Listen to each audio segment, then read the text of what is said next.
Come on in, y'all. It's soup season, and I couldn't wait for the chance to try this New Orleans style beef Yakamein. The ingredients are simple but full of flavor. It's no wonder it's a New Orleans comfort food classic.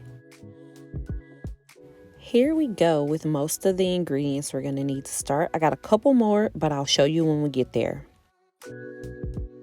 I'm starting my version off here with beef shank, but traditionally beef roast is used.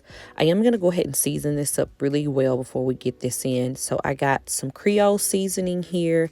I'm just going to give this a good rub so that it goes all throughout my meat here.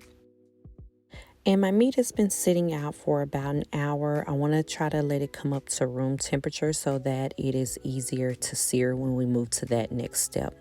Now here I'm going to get in some soy sauce, and again I'm going to give this a good rub so that it can mix well all throughout.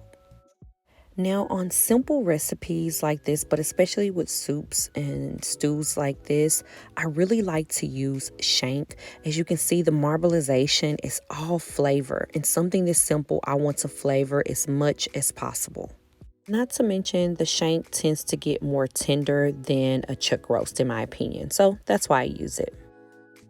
Now over to the stove, I have some canola oil heated up at high heat. I am going to sear this. Again, very simple ingredients, simple recipe, so I want to get as much flavor as possible. I'm going to sear these a couple minutes on each side just to get some caramelization, but I want to make sure I don't crowd my pan too much, so I'm going to do this in batches.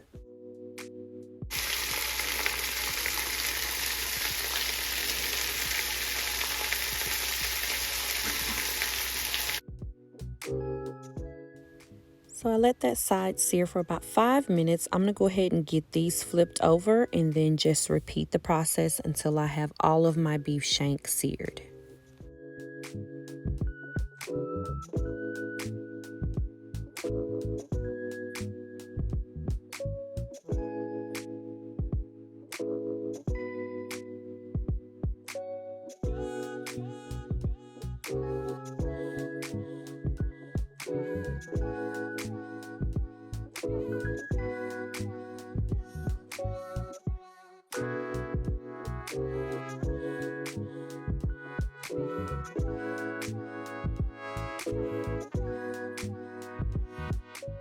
I got all of my meat browned up. I'm just going to add the rest of the meat back in the pot. And then what we're going to do is create a broth out of this meat. So we're actually going to cook the meat in the broth that we're going to serve it in. Again, to try to get as much of the flavor out as we can. So I'm going to add in here about 12 cups of water, or at least enough to cover the beef shank here. And then we'll finish seasoning this up. So I'm just going to break apart my celery here and add a couple of stalks of celery along with my bay leaves and my garlic. All right, we're going to continue to flavor up this broth with some onion, a large onion that I've just quartered here. And then I am going to add a little bit more soy sauce to flavor this broth. And then this is one of the ingredients that I did not picture earlier, but it is a tablespoon of beef base. This is just going to kind of help my beef broth along and also just add a little bit more flavor.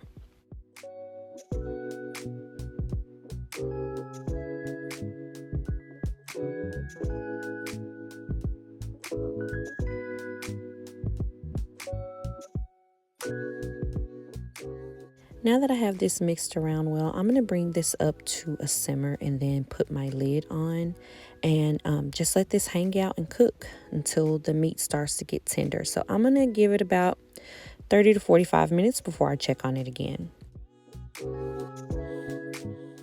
Been about 40 minutes, and so this has been simmering away. I'm going to add a little bit more flavor here, New Orleans style of course, by adding some hot sauce in. And this is to your liking and to your taste, but I added maybe about a teaspoon or two, and then I am just gonna still let this cook until the meat starts to fall off the bone and it's tender.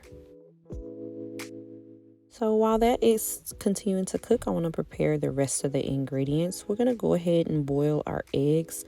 Now, this is just how many eggs, depending on how many people you're feeding. I have 8 people in my family, so I'm just doing 1 egg per person. I'm going to cover this in cold water and then bring it up to a boil.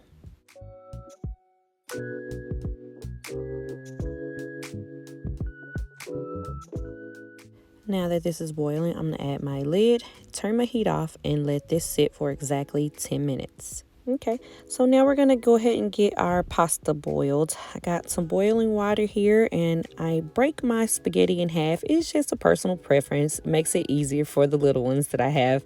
And so, yeah, I do that most of the time. But you could use regular spaghetti here, and you don't have to cut it in half if you don't want to. So I'm just going to get this cooked up, and then I'm going to rinse it off so that it's not sticky when we add it to the bowl. Back over to our beef. This has been going now in total for about an hour and a half, and the meat is exactly the way that I want it. As you can see, it's starting to pull away from the bone. It's tender. When I put my fork in, I can kind of pull apart the meat. So this is exactly what we want. So I'm going to go ahead and pull my meat out, and then I'll get it cooled off in a bowl so that we can get ready to serve this. And then the vegetables, I'm just going to strain those out and reserve the liquid.